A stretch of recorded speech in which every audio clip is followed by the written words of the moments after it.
Nah, sekarang kita masuk ke tadi 12 tentang unggul dalam kemiskinan, pertapaan, dan keheningan. Nah, saya kira ajaran seperti ini mungkin dari generasi demi generasi bukan kehilangan kebenarannya ya, tapi semakin sulit dilakukan.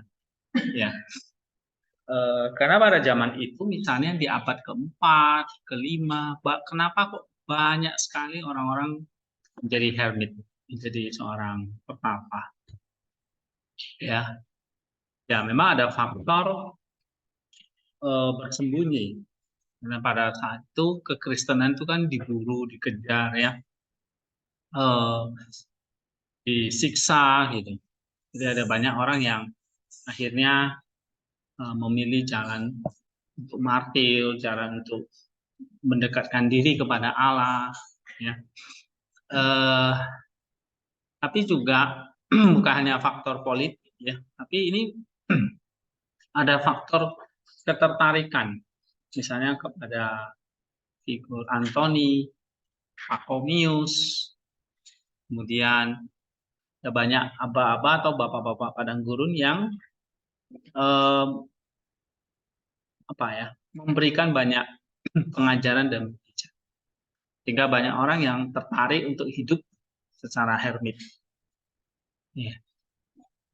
Saya kira kekristenan tanpa monastisisme atau kehidupan biara kayak kita makan tanpa garam, jadi hambar. Ya. Atau kehidupan kita Kristen, kehidupan Kristen tapi tanpa doa, tanpa hening, ya hambar gitu. Nggak ada rasa, nggak ada rasanya. Ya, jadi kalau kita ikut Tuhan, ada rasa manis, rasa pahit, rasa asin, misalnya ya. Nah, itu rasa yang memberi kita sebetulnya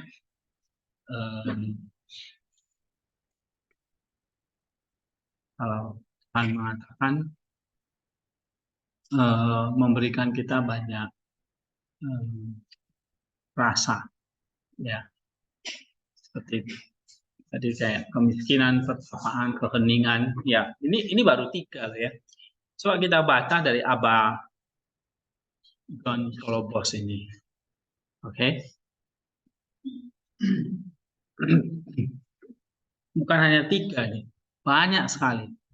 Kita harus mengambil rasa yang Tuhan kasih.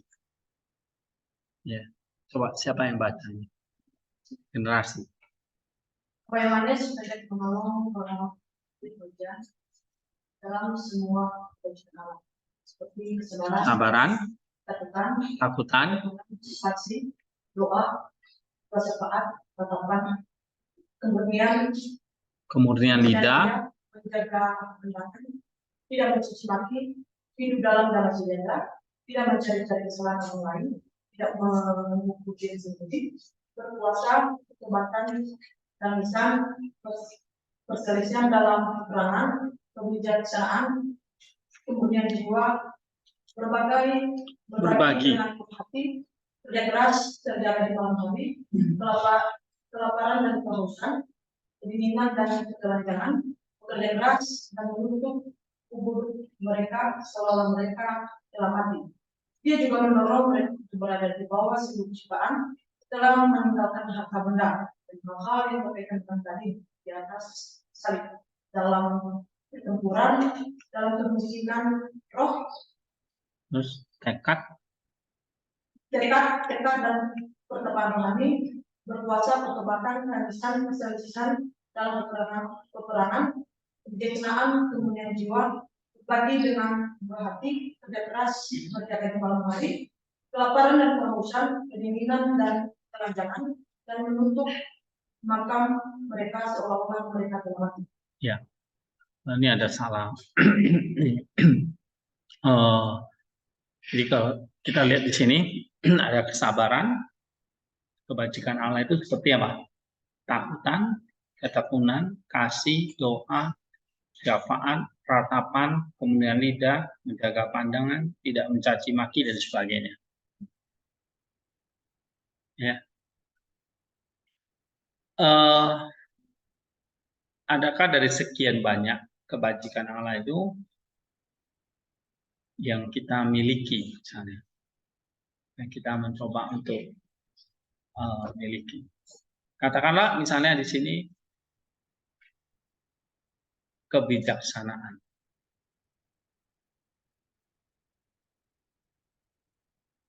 Ya, atau kemurnian jiwa, atau di sini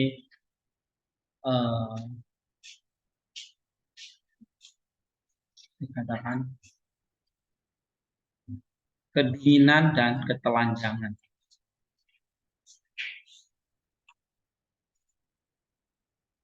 Nah, ada nggak kita miliki misalnya kedinginan dan ketelanjangan, kelaparan dan kehausan itu?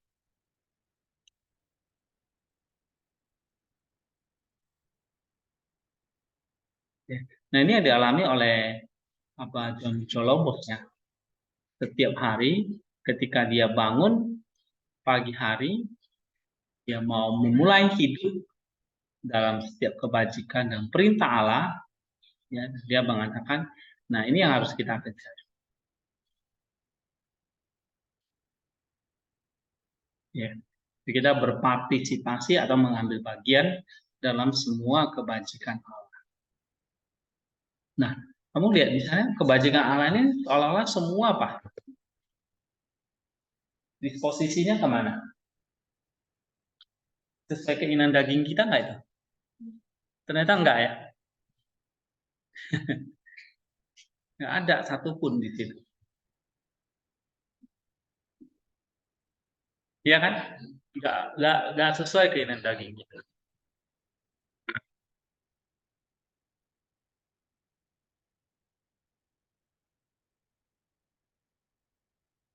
Nah, itu semua adalah keinginan roh yang kita harus kita tadi dikatakan kita paksa ya.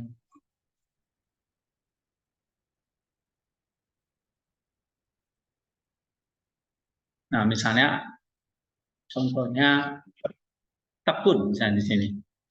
Ada sabar, takut akan Allah, tekun, kasih, doa. Misalnya seperti itu.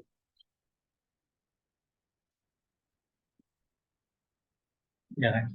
Itu kebajikan Allah yang kita harus ambil bagian. Nah, cuma problemnya adalah kita punya itu bertentangan dengan keinginan daging kita.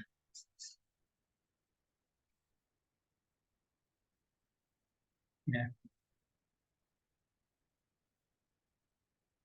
Tangisan atau katakanlah di sini berpuasa, bertobat.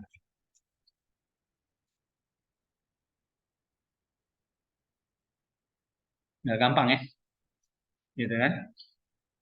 Dan generasi misalnya kamu bisa nggak berpuasa?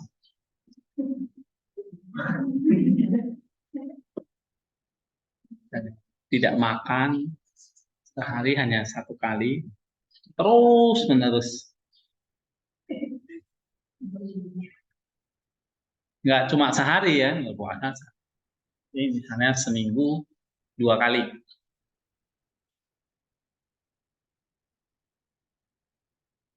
Nah, kulitnya.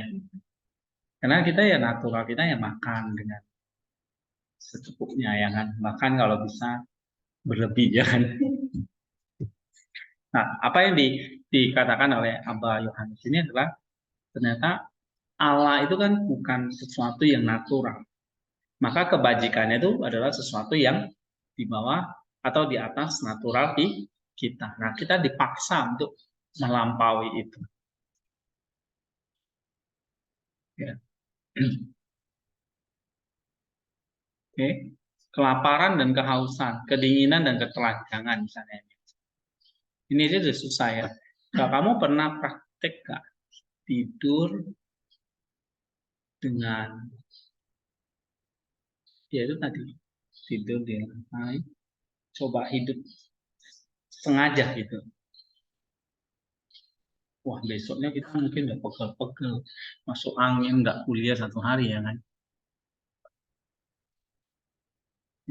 Coba kalau mau bandingkan misalnya kayak Abah Novel itu tidurnya di mana itu kalau di gua-gua itu? Hah? Ya di tanah,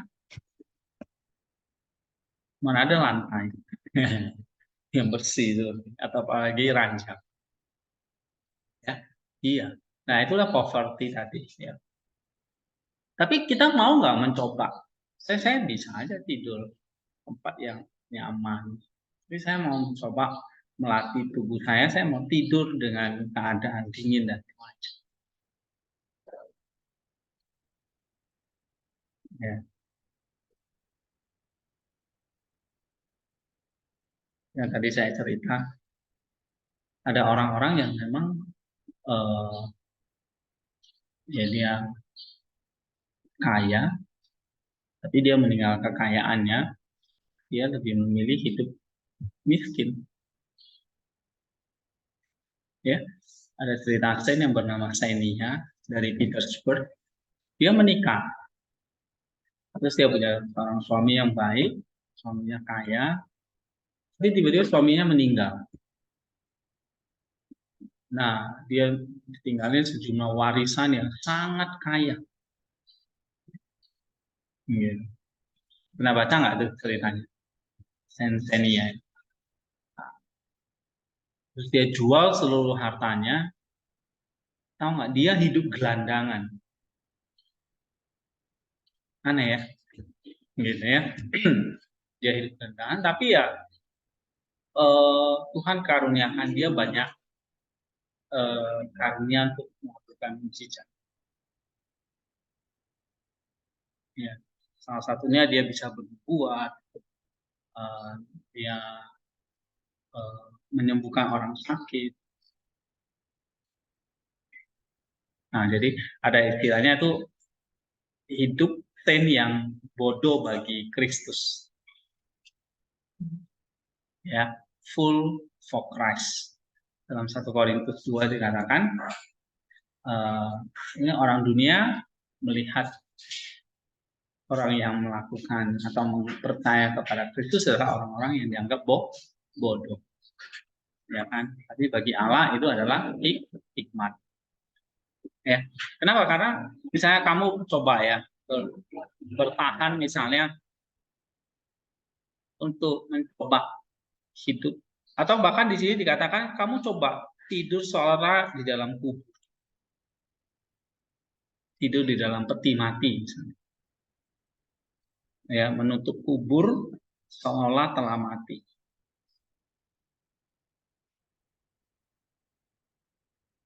Ya.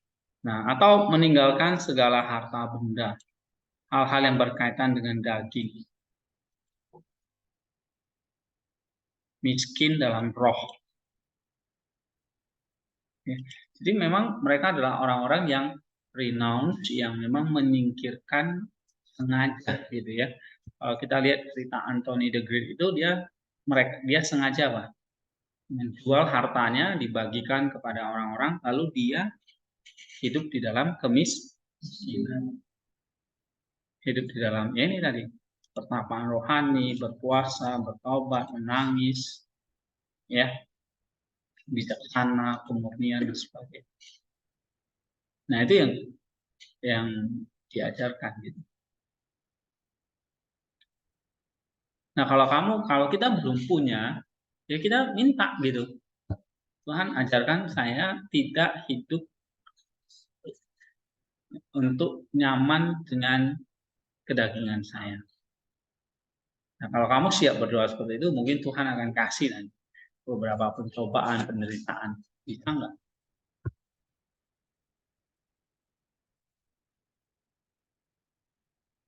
Ya kan? Berani nggak berdoa seperti itu? Tuhan berikan aku ketelanjangan, kedinginan, kesusahan. Berani nggak berdoa seperti itu? Ya. Kau berikan aku seperti seorang hati seorang Yohanes.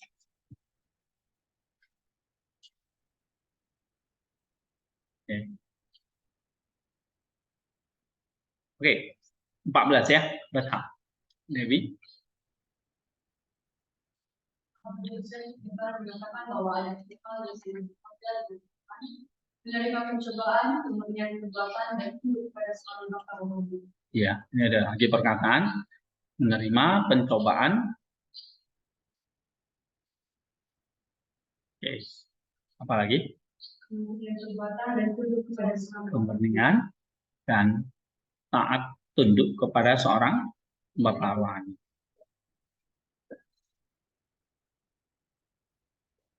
Lima-belas. Abah Yohanes sangat hebat semasa hidupnya. Ketika dia akan meninggal, saudara-saudaranya memintanya untuk meninggalkan sebuah ucapan yang dapat menyelamatkan mereka. Tapi dia menghela nafas dan berkata bahwa dia tidak pernah melakukan kehendaknya sendiri atau mengajarkan siapapun untuk melakukannya jika bukan dia yang melakukan. Nah, artinya apa ini?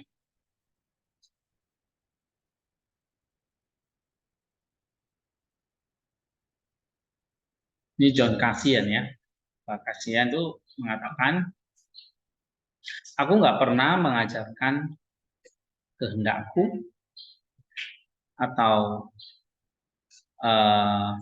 mengajarkan siapapun untuk melakukannya jika aku belum melakukannya. Jadi misalnya kalau kita lihat ya, perkataan-perkataan dari District Founders ini adalah malah dikatakan perkataan yang hidup karena itu dikerjakan oleh mereka. Jadi bukan teori yang dikarang-karang gitu ya, tapi memang teori yang lahir dari kehidupan mereka. Oke, nah sama seperti yang Yesus ajarkan kan. Ya. Kalau Yesus bilang, akulah jalan dan kebenaran dan hidup. Ya, apakah itu hanya sekedar perkataan atau sebetulnya ya kehidupan dialah jalan kebenaran dan hidup.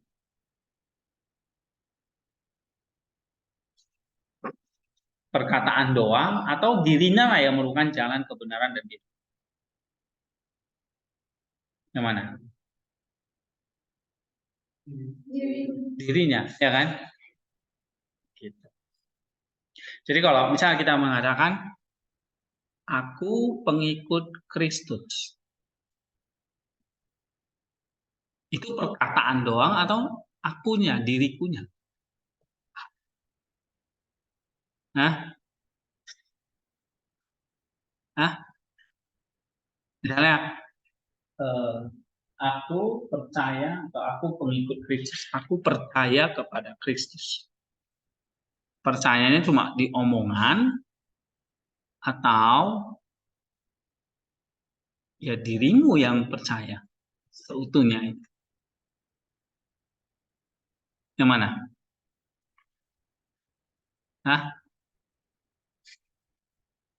Ngerti nggak pertanyaan saya? Nah, terus jawabannya apa? Kok diam aja? Kalian diam, saya jadi bingung. Apa, Vivi? Nah, aku pengikut Kristus. Itu perkataan atau itu adalah dirimu yang sesungguhnya? Dirinya, ya kan harusnya gitu. Jadi kalau kita lihat di sini, kalau Abba Cassian mengatakan, dia intinya apa? Aku nggak ngajar, aku nggak berkata-kata, gitu. Ya. Tapi kalau kamu melihat diriku, ya udah cukup. Saya sudah mengajarin kamu. Ya, misalnya saya nggak mengajarin kalian doa, tapi kalau kamu lihat diriku, udah ngerti kamu mesti berdoa. Nah, itu yang dimaksud John Cassian ya. Ya memang church fathers ini, perkataan-perkataan church fathers ini, ya itu perkataan hidup mereka gitu.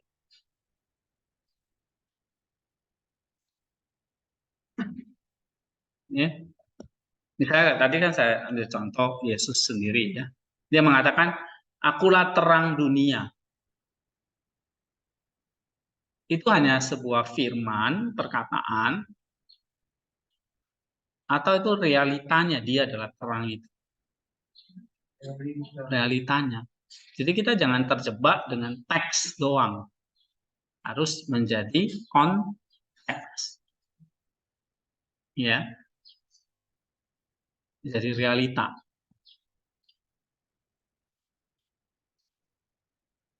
Ya, sama juga perkataan-perkataan seperti ini yang kalian baca, ya kan ini tidak kebetulan kalian itu baca ini gitu loh. Tapi bagaimana perkataannya adalah menjadi konteks hidupku.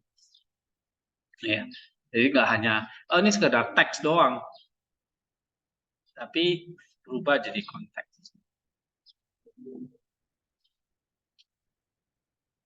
16. Ini dari Makarius. Coba baca siapa? Lurusman.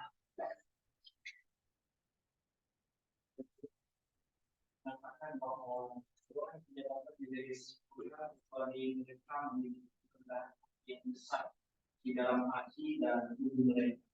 Menolak untuk mengukur diri mereka sendiri dalam hati, menolak untuk menghakimi siapapun kecuali diri mereka sendiri, menanggung penghinaan dan menghancurkan semua kejahatan dari hati mereka, menjadi sabar, baik hati, ramah, bersaudara, menjaga lidah mereka, dan menjauhi desas-desus yang menghancurkan dan sia-sia, suci dan mengendalikan diri, melihat apa yang benar dan mengangkat kepala, menjaga lidah mereka dan berpaling dari setiap desas-desus yang sia-sia dan menghancurkan jiwa, memiliki keadilan di tangan mereka, kemudian hati kepada Tuhan, dan tubuh yang tak bernoda dan memiliki ingatan akan kematian di depan mata mereka setiap hari. Nah, gitu.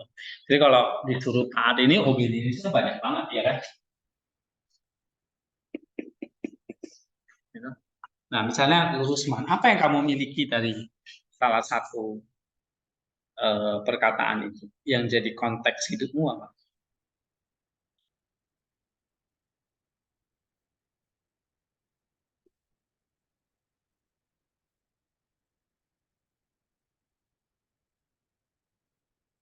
Gak ada.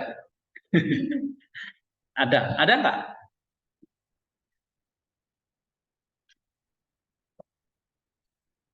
Kerendahan hati dia bilang, ya kan? Salah satunya. Terus apa lagi? Ya, menolak untuk mengukur diri mereka sendiri, membanggakan diri, menghakimi, panjang sabar, baik hati, ramah, bersaudara, menjaga lidah, menjaga desas-desus, mengendalikan diri, menjaga lidah, keadilan, kemurnian hati, mengingat akan kematian. Apa, Lurusman?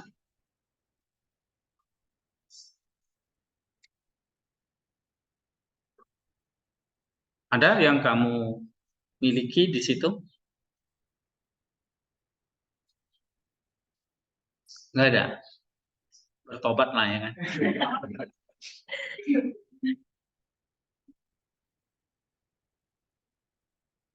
Raymond?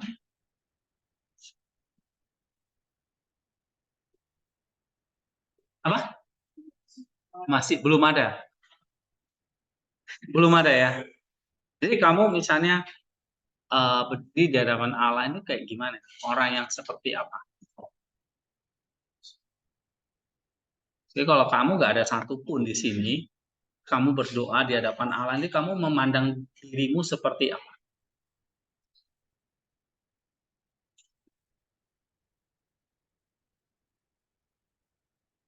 Mungkin orang yang sangat tidak layak, yang jauh dari apa ya keinginan Allah ya, standarnya Allah gitu ya. Berarti orang yang paling paling apa? Paling berdosa ya. Nah, waktu kamu berdoa itu seperti ada nggak kamu lakukan ini? Nanti kita baca tentang sorofosin ini ya, ratapan akan dosa. Nah, ada nggak misalnya kita berdoa menangisi diri kita sendiri? Soro itu artinya sedih ya, meratap. Jadi di Abah Colobos kan mengatakan ada yang namanya apa nih?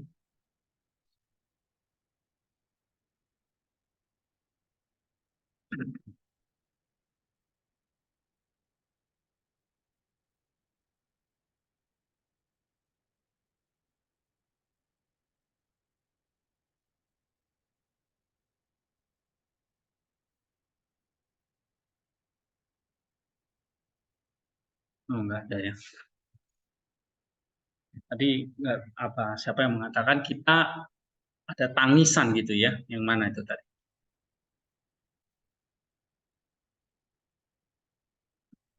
Nih ya, di Colobos benar. Ada tangisan. Ya toh?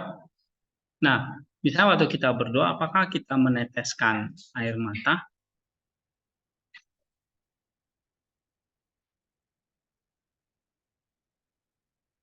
Nah, Jesus Fathers itu selalu ya meneteskan air mata.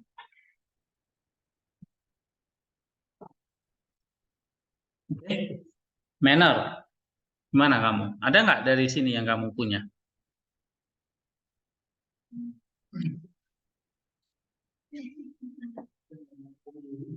Hah? Masa nggak ada? Jadi isinya apa ini? Oh.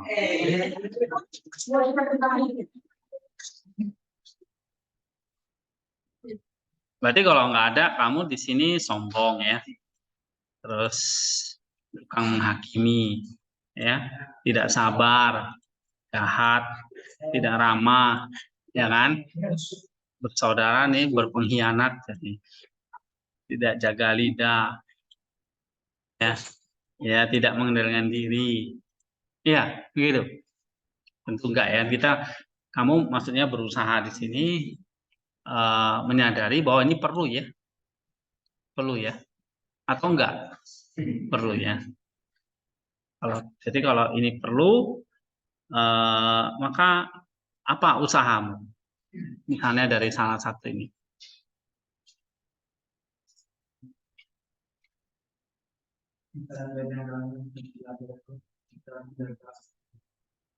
Misalnya Jaga kata ya. Oke. Terus apa lagi?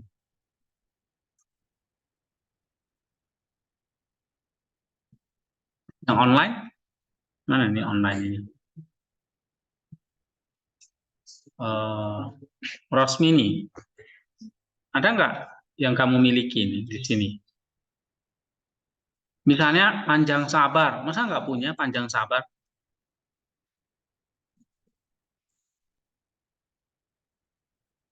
Panjang berapa meter, Pak? Ya. Masa kamu nggak bersahabat, bersaudara? Nah, nota, apa nota? Masa kamu nggak pernah menanggung penghinaan?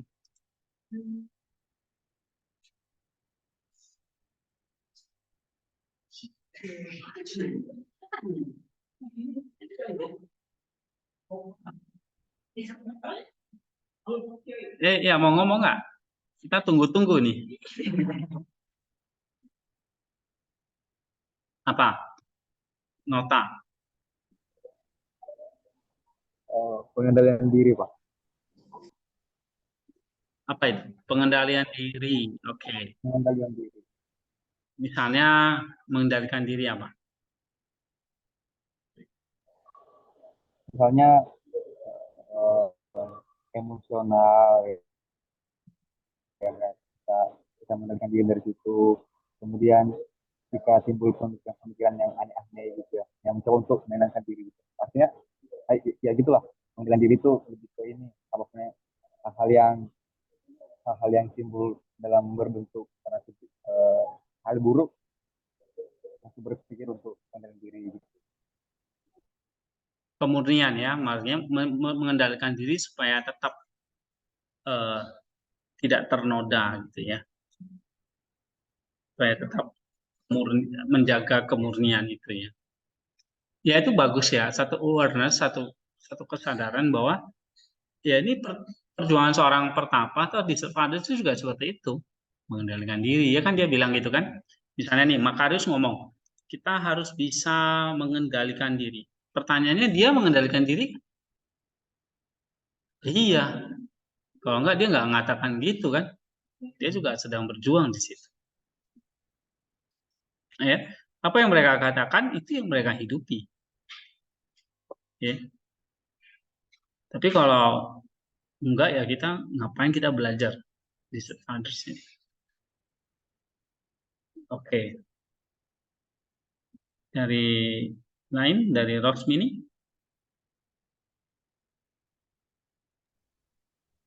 Atau Reinhard? Ya? Lebih ramah. Rama. Nyambut orang kan. Rama itu susah nggak sih sebetulnya? Itu memikul salib nggak sebetulnya? Kita cenderung misalnya orang yang nggak mau terganggu ya, nggak mau eh, nggak mau ramah lah, maksudnya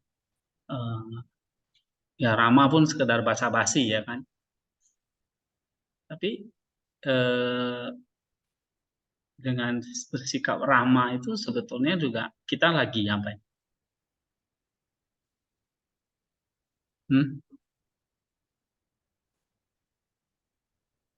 Sebetulnya kalau di Fathers bilang kita lagi beramal gitu ya, memberi tumpangan, memberi perhatian, memberi eh, apa eh, kasih gitu.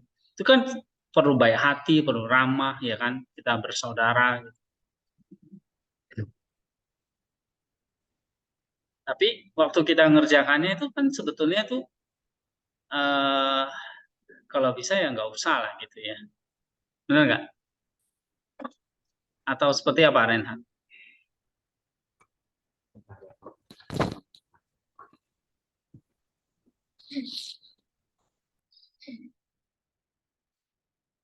Nah, kok nggak ada tuh? Ya. Oke, kita lanjut aja ya.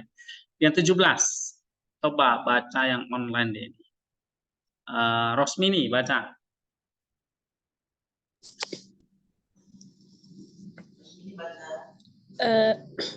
Bahasa Indonesianya aja ya, Pak. Ya. Abah Markus berpendapat bahwa hukum kebebasan mengajarkan semua kebenaran dan bukan merupakan analogi untuk pemenuhan perintah-perintah. Kesempurnaannya ditemukan dalam salib Kristus, bukan dalam kebajikan manusia. Iya. Abah Markus mengatakan bahwa hukum kebebasan itu akan mengajarkan semua kebenaran. Ya kan? Dan kesempurnaannya itu ditemukan di dalam salib Kristus. Bukan dalam kebajikan manusia. Salib Kristus itu apa sih? Kok dikatakan itu hukum kebebasan? Salib itu berarti apa? Membebaskan kita dari dosa. Jadi kalau misalnya kita tidak mau menyalibkan tadi ya, keinginan daging kita, maka kita masih tetap di dalam, belum terbebas dari dosa, kan gitu. Ya, maka sebetulnya ya salib itu atau semua tadi lah yang dikatakan di sini itu ya, ini adalah sesuatu yang asin ya, yang kita itu kayak diasinkan atau kayak sesuatu yang dibakar oleh Tuhan. Ya, Allah adalah terang, Allah adalah api yang menerangi. Nah, kalau kita dekat dengan api itu kan panas ya. Panas itu kan yang karena terangnya itu, ya. Nah, panas itulah yang seperti kayak kita tuh dibaptis oleh api. Artinya kita semakin disempurnakan. Ya. Nah, kesempurnaan itu ditemukan di dalam salib Kristus.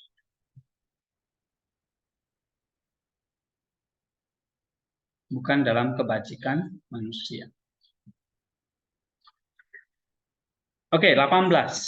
Coba kita lanjut lagi baca nota tema.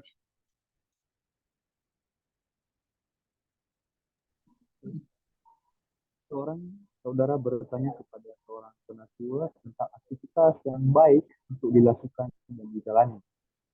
Penatua itu menjawab bahwa Tuhan tahu apa yang baik dan semua usaha adalah sama. Abah Pumen pernah berkata bahwa apapun yang ingin dilakukan seseorang untuk Tuhan, lakukanlah dan jagalah hati mereka. Iya. Jadi bagaimana misalnya kita melakukan satu kebajikan buat orang lain. Apa di sini? Jawaban dari Abah Pumen apa? Kalau itu baik, kerjakanlah buat orang itu. Tapi kamu sambil menjaga hatimu.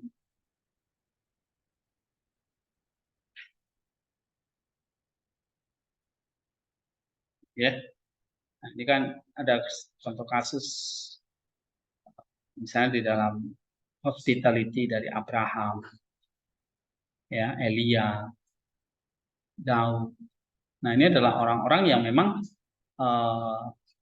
ya, melakukan aktivitas baik, perbuatan baik, tapi mereka tidak pernah meninggalkan hati mereka tanpa dijaga. Nah, maka di sini apapun yang ingin dilakukan seseorang untuk Tuhan, lakukanlah dan jagalah hatinya. Oke? 19. Reinhard.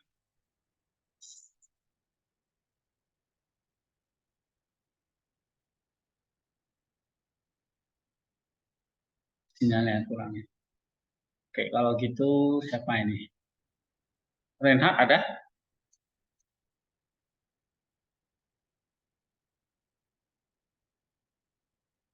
Mungkin ke toilet ya. Manner. Tadi belum ya? Raymond.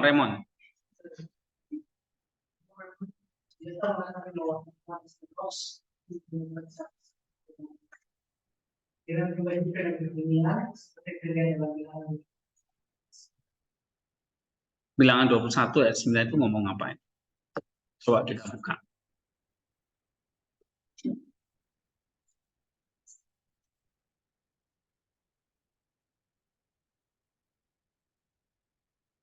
Ya, ayo baca. Udah ketemu. Ya, baca. Bilangan 21 ayat 9. Lalu Musa membuat ular tembaga dan menaruhnya pada sebuah tiang. Maka jika seorang dipagut ular dan dia memandang tempat ular tembaga itu, tetaplah ia hidup. Iya. Nah, ini kalau dalam tafsiran Church Fathers, ular tembaga itu adalah tipologi dari apa? Salib. Ya, Kristus itu seolah disalib kayak seolah dia disengat ular gitu. Ya. Tetapi dikatakan kalau kamu memandang salib itu kamu akan hidup. Berarti salib itu mendatangkan apa? Kehidupan. Nah, itu maksudnya salib itu mampu menyembuhkan siapa saja. Tapi kita harus memandangnya dengan apa? Kebajikan, itu virtues ya, dan juga keheningan.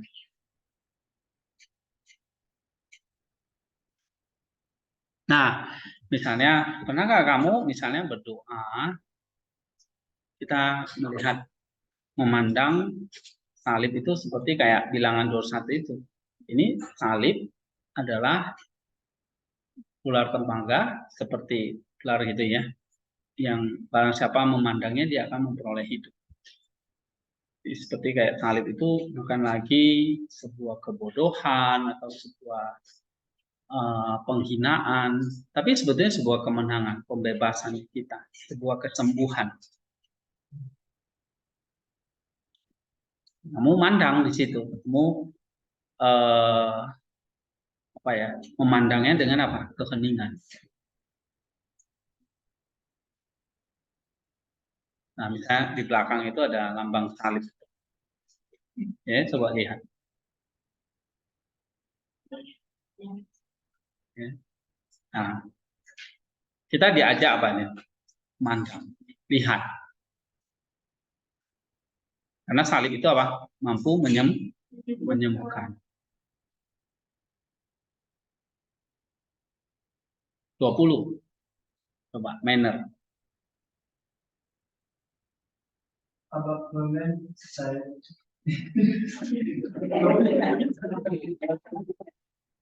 kebajikan di Iya, apa memang berkata apa? Alert itu artinya waspada, attention itu perhatian, dan discretion artinya ya kebijaksanaan ya, diakrisis ya.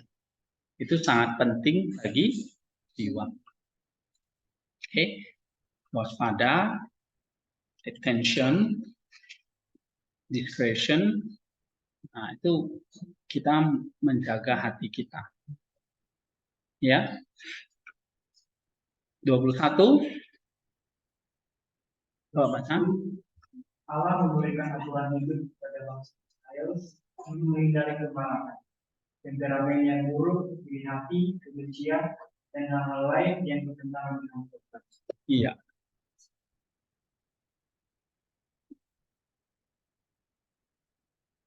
Israel.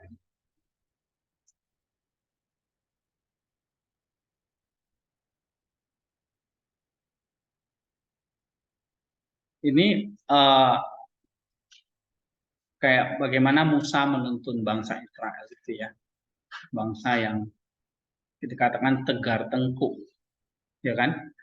Ya, tegar tengkuk itu ya berarti bangsa yang suka marah, yang berperilaku buruk, benci dan sebagainya.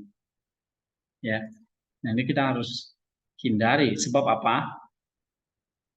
Sebab itu sebetulnya kodrat kita itu adalah, nah kita itu diberikan untuk hidup sesuai ini. Tapi kalau kita mulai dari sini ya itu bertentangan dengan kodrat kita. Kodrat kita kan hidup bersama dengan Allah, ya kan? Diciptakan sesuai gambar dan rupanya, itu kodrat kita. Gambar dan rupanya Allah. Berarti ya diciptakan untuk hidup berdampingan dengan Allah gitu. Nah, Allah itu nggak bisa, bukanlah Allah yang marah, temperamen buruk, iri hati, benci dan sebagainya. Nah, itu bertentangan dengan kodrat kita. Ya.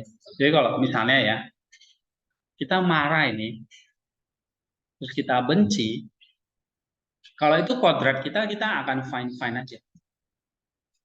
Ya, maksudnya kita ya kita biasa aja gitu. Atau contoh kita berbohong lah misalnya.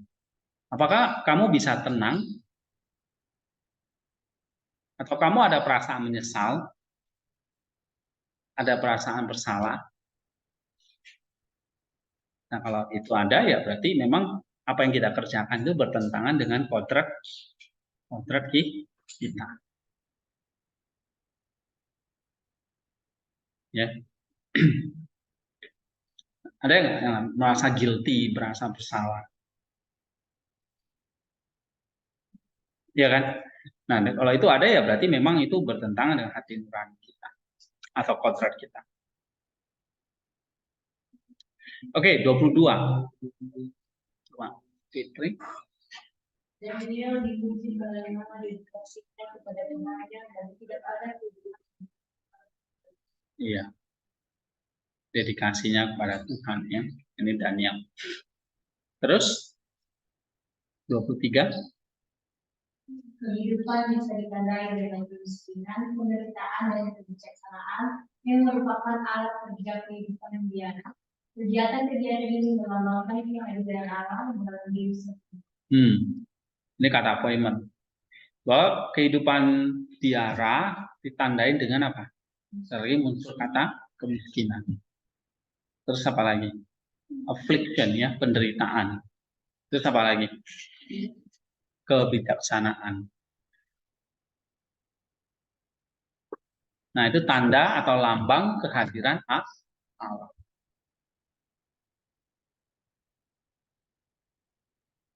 Ya. Jadi kalau kamu tanya, di mana Allah? Di mana sih Allah? Saya sudah berdoa, cari-cari dia. Allah kok nggak hadir gitu ya. Di mana Allah? Orna.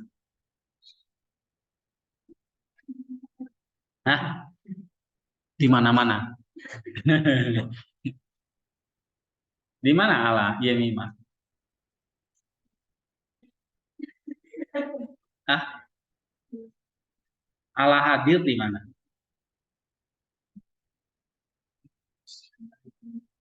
Apa? Di dalam penderitaan, kemiskinan, jasad.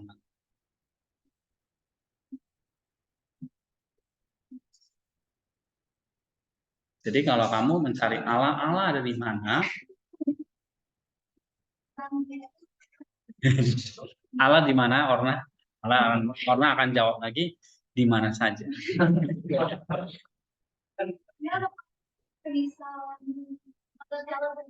Berarti, ya benar. Kalau di mana saja, berarti kita harus di mana saja mengalami kemiskinan, penderitaan, dan kebijaksanaan. Ya. Oke, 24. Eka. Meme berkata jika seorang biarawan memiliki dua hal, dia dapat bebas dari dunia. Apakah itu? Tanya saudara laki-lakinya kepadanya. Dan sang penatua berkata, bebas dari hawa nafsu, lahir dan Iya. Jadi, dua hal yang kita harus benci. Apa itu?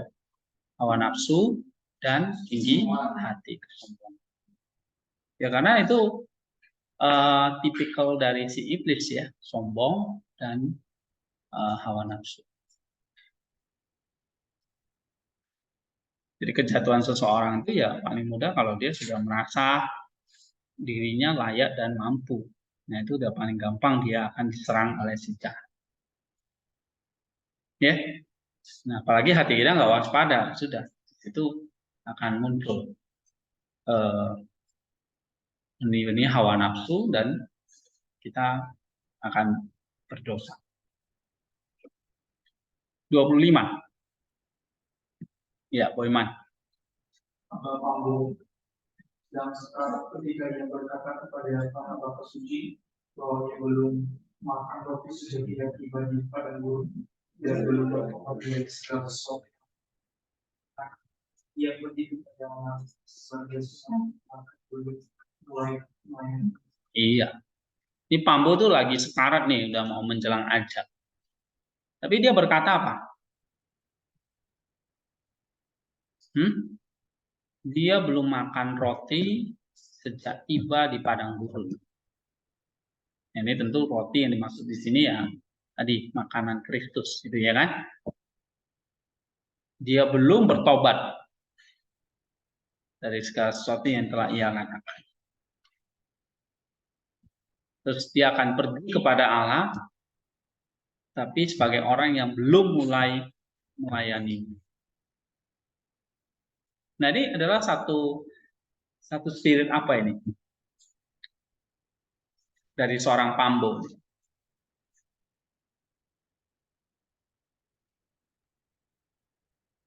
Hmm?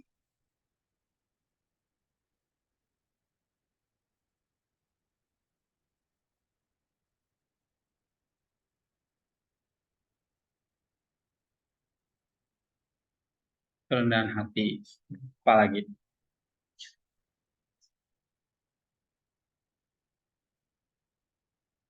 Kita tahu Pambu itu seorang disciples yang besar gitu ya.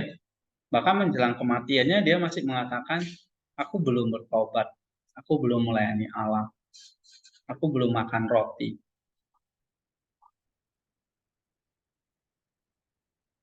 Artinya apa ini? Ya, bahwa kehidupan tadi ya mengambil bagian dalam atau dalam ketaatan, kebajikan Allah, dalam pertobatan, itu nggak pernah ada kata akhir sampai mati.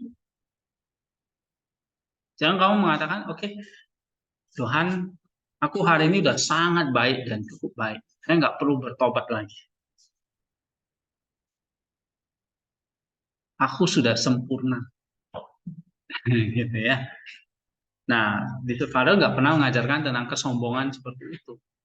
Tapi satu kerendahan hati terus mengatakan bahwa kita harus bertobat sampai kita mati.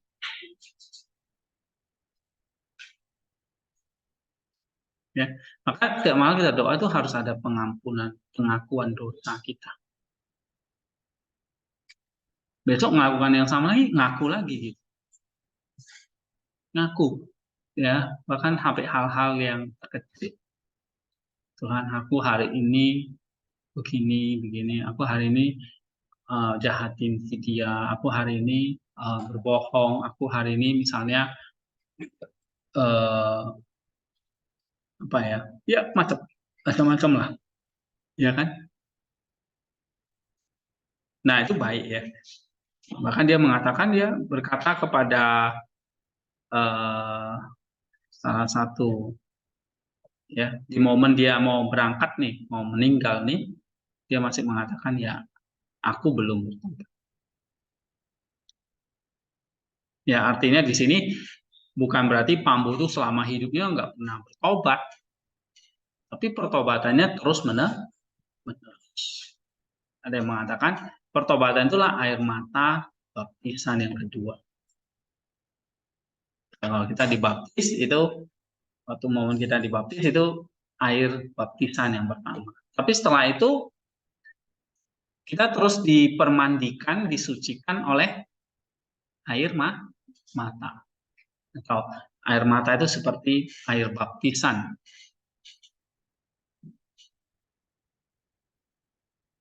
Ya.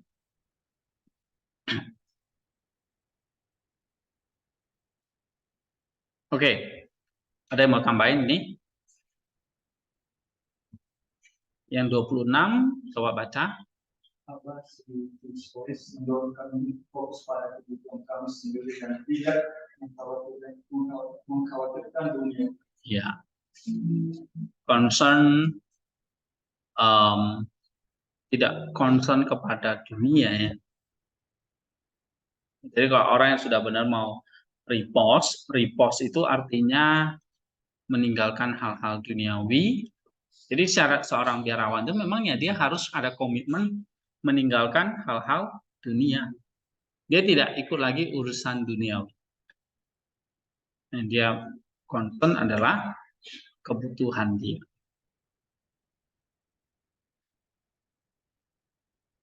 Ya. 27. Apa pemain memberikan kesempatan dan kekuasaan dan sebaliknya terbuka untuk memberi. Iya. Oke, saya kira ini jelas ya. 28. Sesuatu menasihati adanya dan secara Ya oke, jadi ada seorang sepuh mengatakan menasihati dia untuk apa? Menyingkirkan segala keinginan daging dan memiliki hati yang kuat. Nah, sebetulnya ini maksudnya di sini. eat hay, wear hay, sleep on hay. Hay itu tahu nggak? Jerami gitu ya. Maksudnya, jadi makan jerami, pakaian dari jerami, tidur di atas jerami gitu. Kan nggak mungkin ya. Jadi maksudnya ini ya kita harus singkirkan segala keinginan daging, tapi punya hati yang seperti baja. A heart of steel. Ya. 29. Sudah semua. Oke. Kita kembali ke Nofri. Takut akan Allah masuk ke dalam jiwa ketika seseorang tidak peduli dengan harta benda dan kesahan diri. Iya. Takut akan Allah artinya apa di sini? Kalau kita punya apa? Kerendahan hati. Terus indifferent to material good. Tidak peduli dengan harta benda. Lalu reference, menahan diri, ya kan? Dari ya penghakiman atau menghakimi. Nah, maka dengan cara ini takut akan Allah akan masuk ke dalam jiwa. Nah, saya lagi ya, Father sangat menekankan tentang rendah hati adalah humility. 30. Indah. Seorang sesepuh berkata, semoga rasa takut, kerendahan hati, kekurangan makanan, dan kesedihan tetap menyertai kami. Iya. Rasa takut, kerendahan hati, kekurangan makanan, kesedihan, tetap menyertai kami. Dan ini kan beda sekali ya dengan yang diajarkan sekarang. Apa yang kita minta menyertai kita? Kekayaan, ya kan? Ya kan? Kemakmuran, berkat. Nah, ujungnya intinya ya itu tadi ya, hanya memuaskan keinginan daging. Nah, tapi justru yang kita minta apa? Ada rasa takut akan Allah, kerendahan hati, humility, ya, minta sama Tuhan itu. Tuhan kasih aku kekurangan makanan. Yang kita minta selalu apa? Kelebihan makanan, ya. Berkat makanan. Yang kita minta apa? Sukacita. Padahal terbalik yang diajarkan oleh Jesus ini. Kesedihan. 31. Untuk. Para sesepuh mengajarkan bahwa jika memiliki sesuatu, mereka harus menahan diri untuk melakukannya orang lain. Ini termasuk berbicara dulu tentang Seseorang membuat tuduhan palsu, menjelekkan orang lain, menghina mereka, atau mengambil harta benda mereka. Jika seseorang dapat menaati perkataan ini, itu sudah cukup untuk keselamatan mereka. Iya. Ini kan nasihat yang praktis ya. Misalnya kalau kamu membenci sesuatu, kamu harus apa? Bisa apa? Menahan diri untuk tidak melakukannya. Ya kan? Misalnya dalam hal ini berbicara buruk tentang orang lain, menfitnah, menjelek-jelekkan, menghina, atau bahkan mengambil harta benda mereka.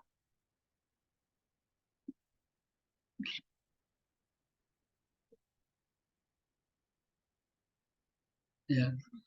Nah, kalau kamu dapat menaati perkataan ini, itu sudah cukup untuk keselamatannya.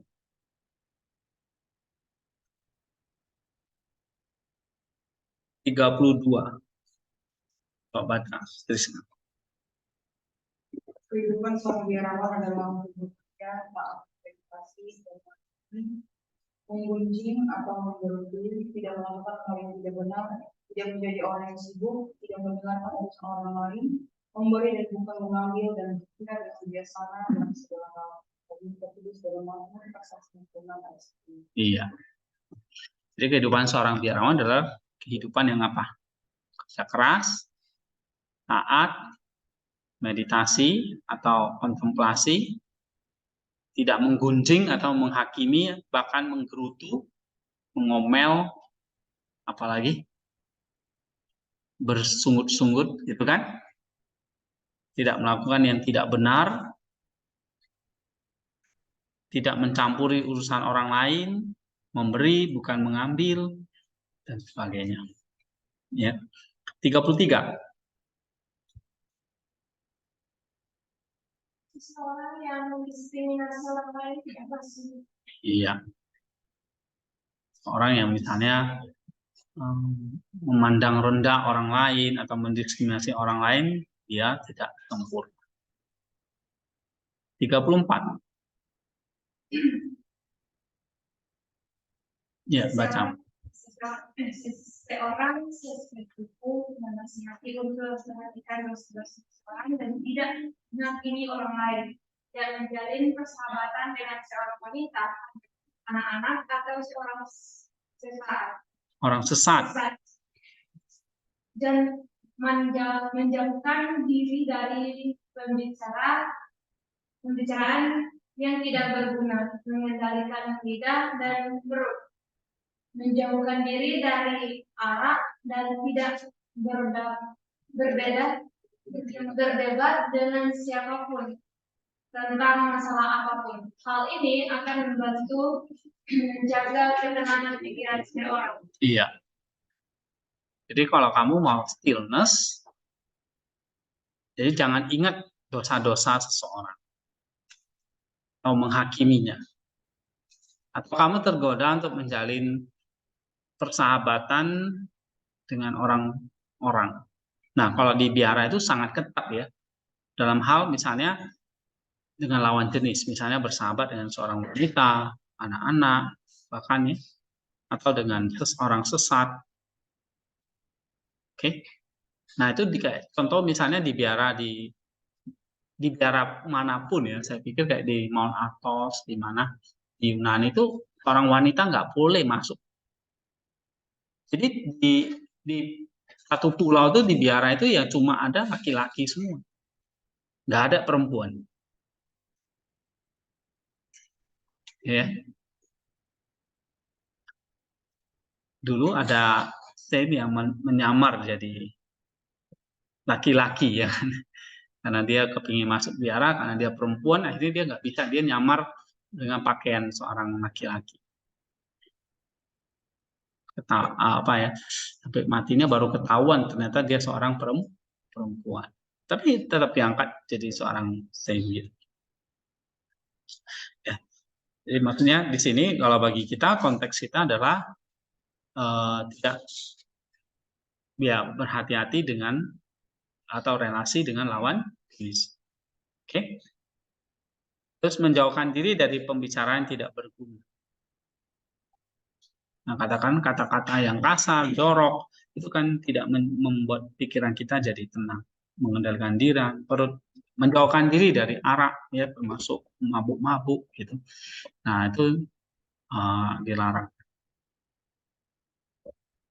Tidak berdebat, karena itu akan membantu menjaga ketenangan pikiran.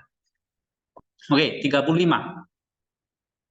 35, hidup adalah mulut yang jujur, tubuh yang kudus, hati yang murni, pikiran yang tidak mengembara ke dunia, dan nyanyian Mazmur yang penuh duka cita karena dosa, hidup dalam kesetia dan menantikan Tuhan. Iya. Ada nggak di dalam hidupmu nih, Riku? Hidup itu adalah apa itu hidup? Tanya seorang abah kepada bapak rohaninya. Hidup itu adalah mulut yang jujur, tubuh yang kudus, hati yang murni, pikiran yang tidak mengembara ke dunia, Mazmur, penuh dengan nyanyian Mazmur, kan? Hidup di dalam Hezekia, dan iya, dan menantikan Tuhan.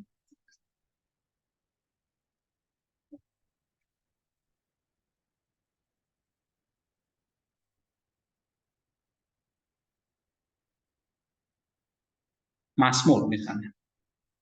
Sukakah kita membaca Mazmur itu?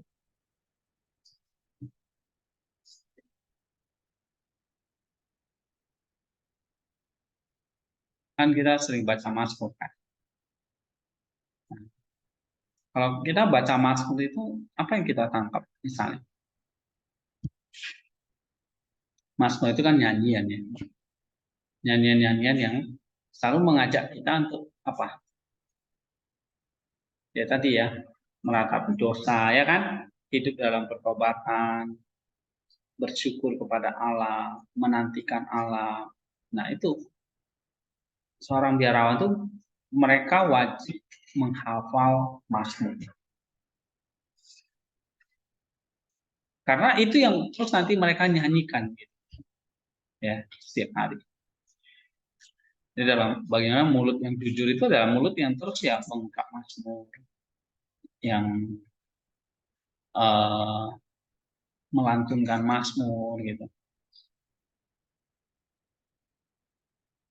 Ya, coba misalnya sebetulnya seorang Paus Franciscus namanya, ini Paus sekarang ya, dia menasihati kita adalah coba kamu baca ada break gitu ya, dia bilang 3 ayat dari Mazmur atau ya kitab yang lain boleh. Misalnya taruh di saku ya, ada Alkitab saku nih kan, membuka baca. Nah maka nanti pikiranmu akan tidak mengembara ke dunia, tidak kemana-mana, tapi ke situ. Baca nggak perlu ditafsir apa gitu ya, yang penting dibaca aja gitu.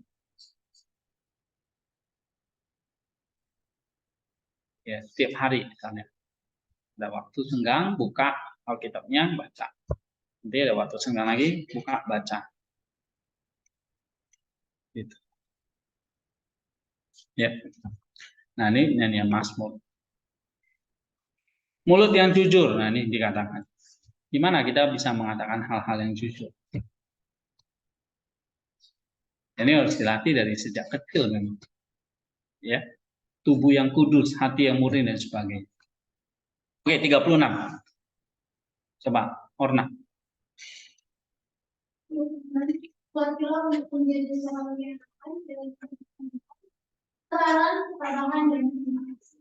Iya.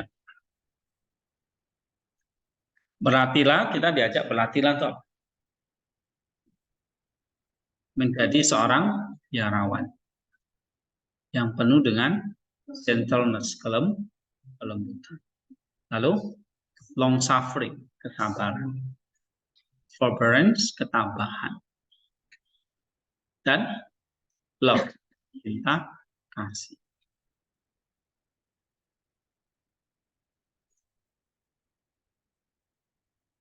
Nah ini ya memang harus dipraktikkan ya. Praktis namanya. Bukan disuruh belajarlah, tapi apa? Berlatihlah. Praktis. Ya.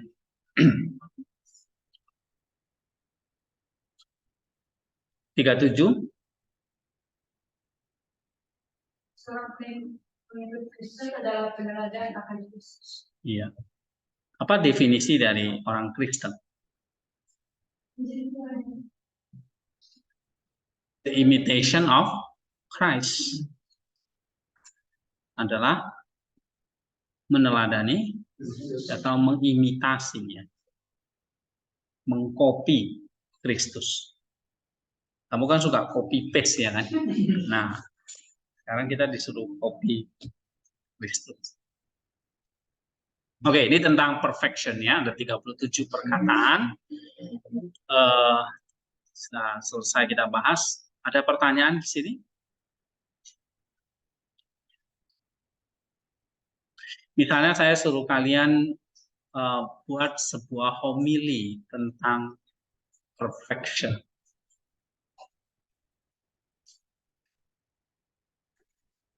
Nih, kan sudah ada tuh kutipan-kutipannya, ya, homilinya. Jadi kamu akan nyusun misalnya, perfection ada poin satunya apa, poin duanya apa, poin tiganya apa. Ya kan, kalau misalnya kamu bisa melihat ini, kira-kira secara konseptual perfection itu apa sih yang diajarkan di sini?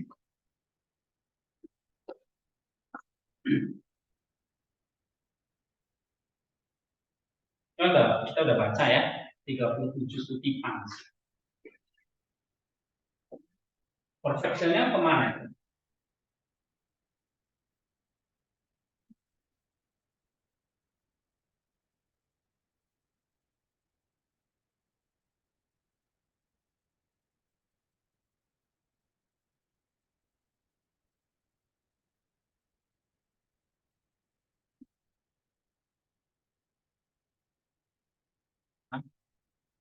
Perfectionnya apa di sini?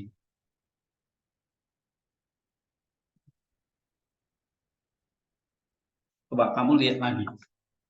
Tuh, 3. Terus ini lagi ya. Ini. Ini. Jangan ini. Harus ini. Harus ini. Ini. Nah, kamu lihat tuh. Misalnya, nih, kerja keras, kemiskinan, pengasingan, melawan tubuh. Ya kan? Solo Bos banyak banget nih. Terus, nah, ini semua apa nih? Jadi masuk dengan perfection di sini. Hah? Kedewasaan iman. Apa? Kedewasaan iman. Ini gimana kedewasaan iman?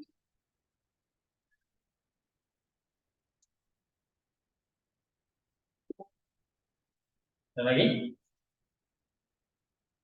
Terus di situ dikatakan, misalnya nih ya, kita harus hidup dalam kemiskinan, ada rendah hati, memandang salib, ya kan?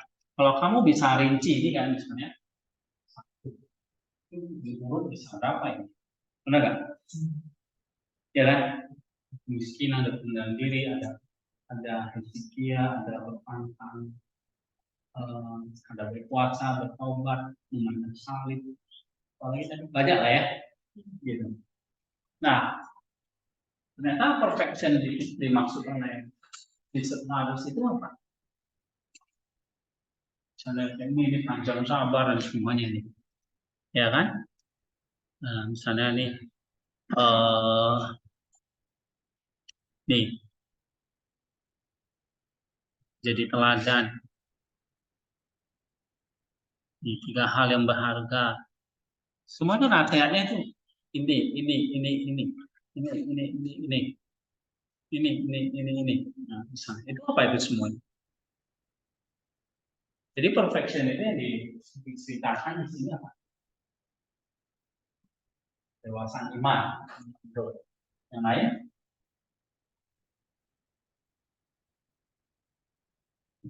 Apa? Dirin.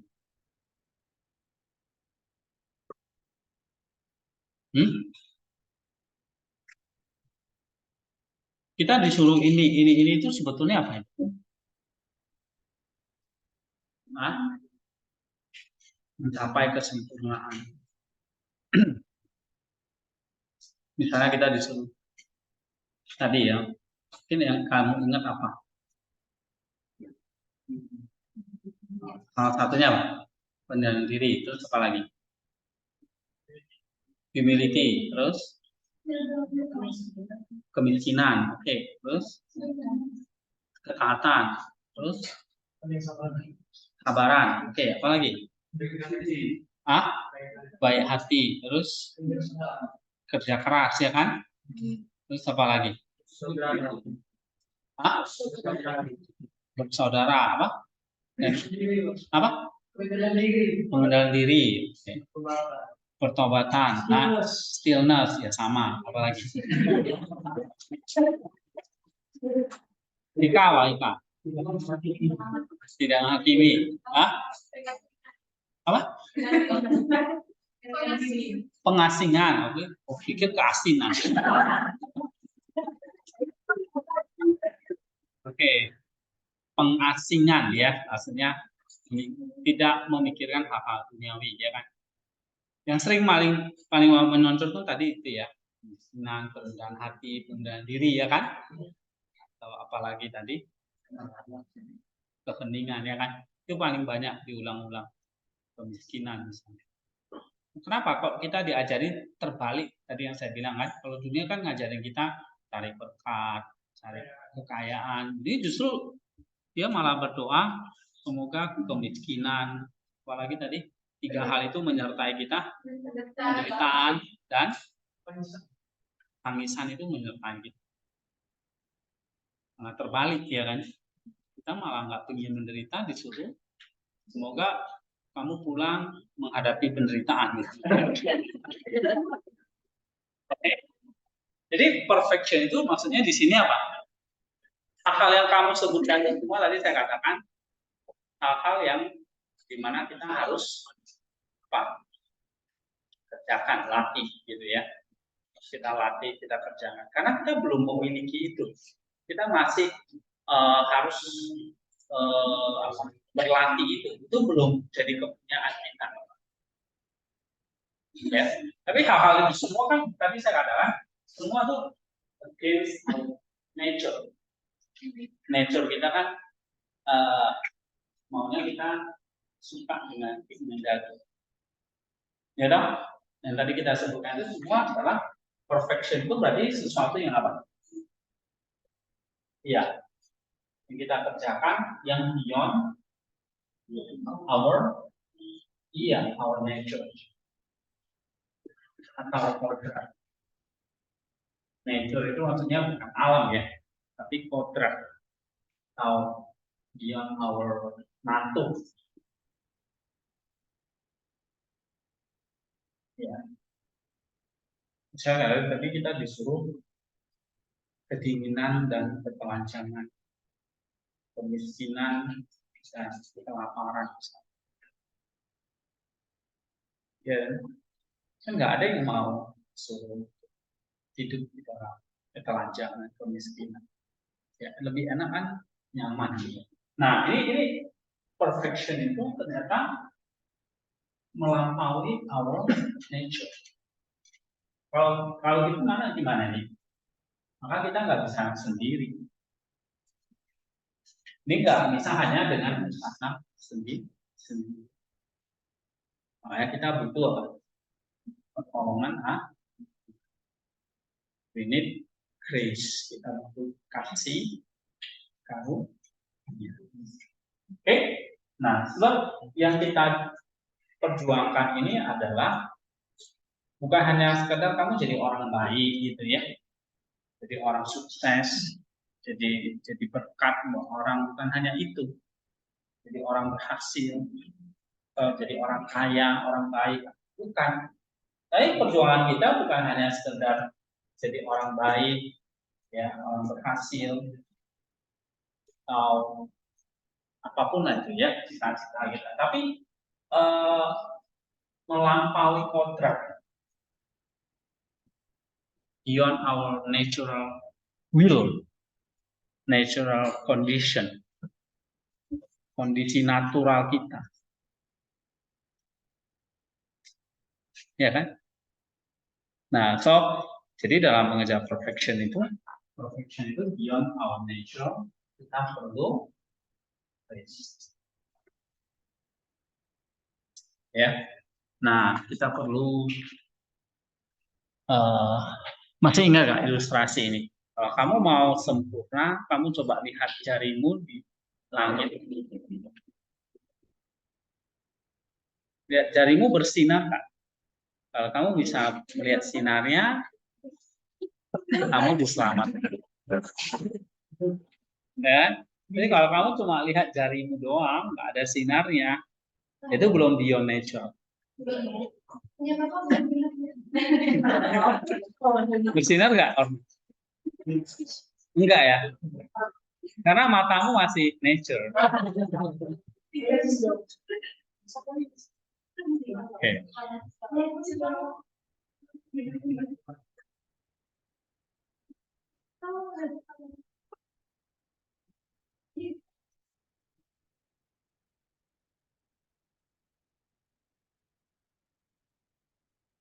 Oke. Nah, coba misalnya kamu lihat gambar ini. Ini The Great Makari ya, Makarius yang Agung. Oke, apa yang kamu lihat di sini? Tengkorak. Oke, terus kurus banget orangnya. Kayak berbicara sama Dia berbicara sama tengkoraknya. Oke, apa lagi?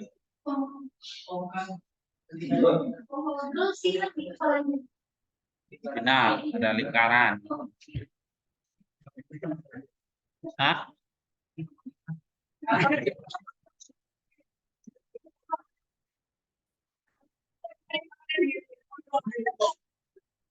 Oke, nah berarti yang kalian lihat inilah hal-hal yang hanya kelihatan gitu, yang nature, ya kan? Tapi coba lihat lebih dalam lagi.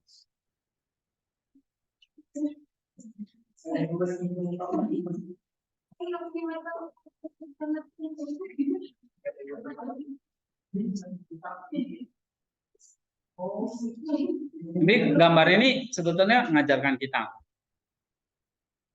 Kenapa kok saya kasih di sini? Hah? Apa? Raymond? Hah? Perumpamaan apa dong? Perumpamaan yang diumpamakan.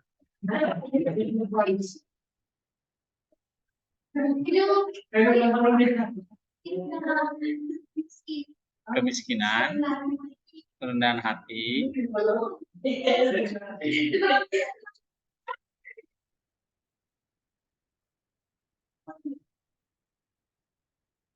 kira-kira apa yang dilakukan oleh apa Makarius?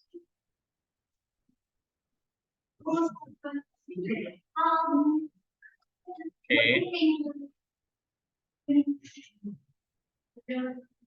Ya ini kan pasti setiap orang itu pasti mengalami yang kalau lihat tengkorak dan dunia itu ya pada akhirnya orang akan menuju ke video kayak dia tengkorak itu. Oke. Jadi maksudnya dia akan lihat oh hidup ini sia-sia ya pada akhirnya mati gitu. Atau apa?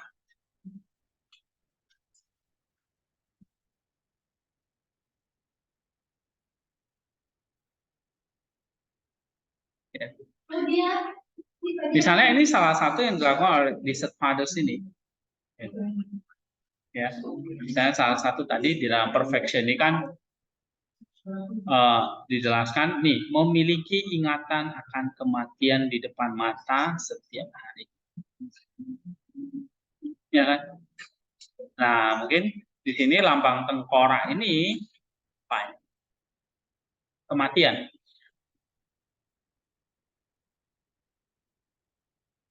Apalagi?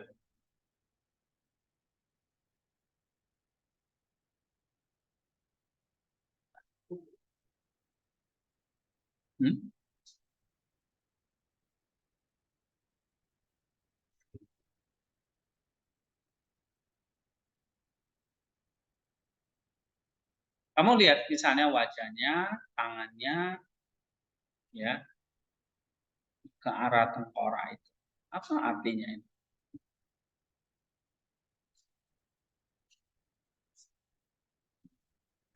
Kakinya itu,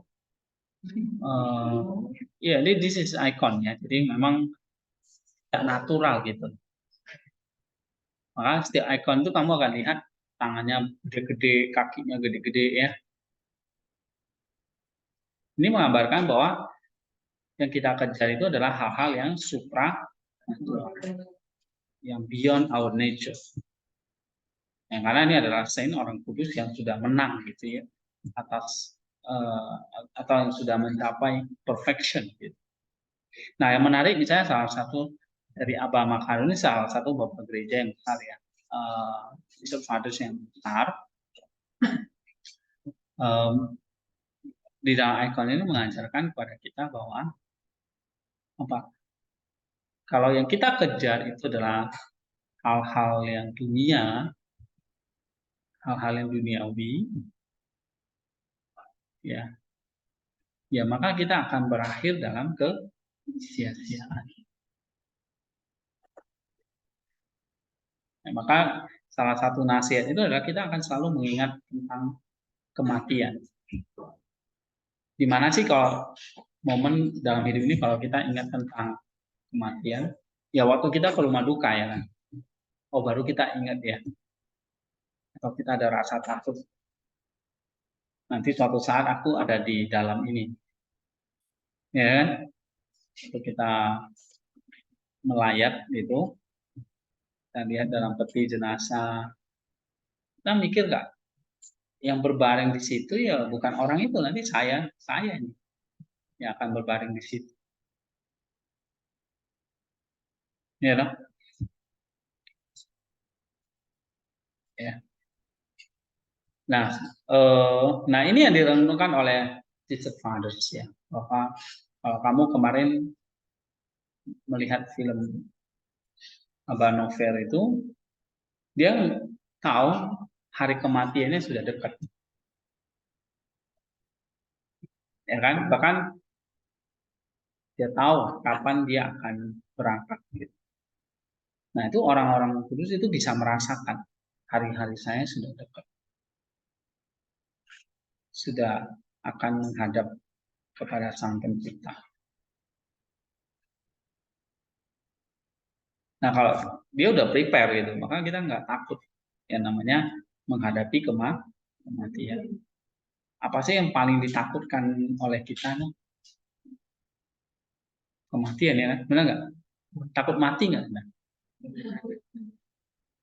Kita mikir nggak kalau kita mati itu mana kita ya? Ya kan? Apa yang terjadi ya? Nah, begitu juga pergumulan para Bishop Fathers itu. Ya. Jadi salah satu latihannya ya memang mungkin kita perlu ingat adalah ingat-ingat akan kematian kita. Selalu ingat.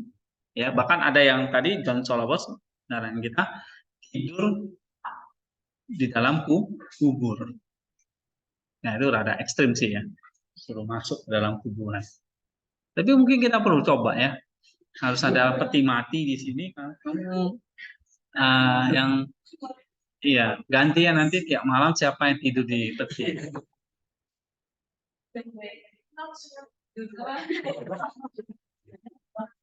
Iya. Iya nanti ganti-gantian nih beli.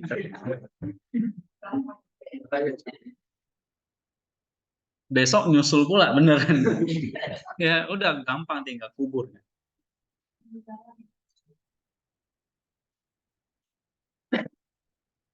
Oke. Ya kita break dulu 15 menit. Kita masuk lagi.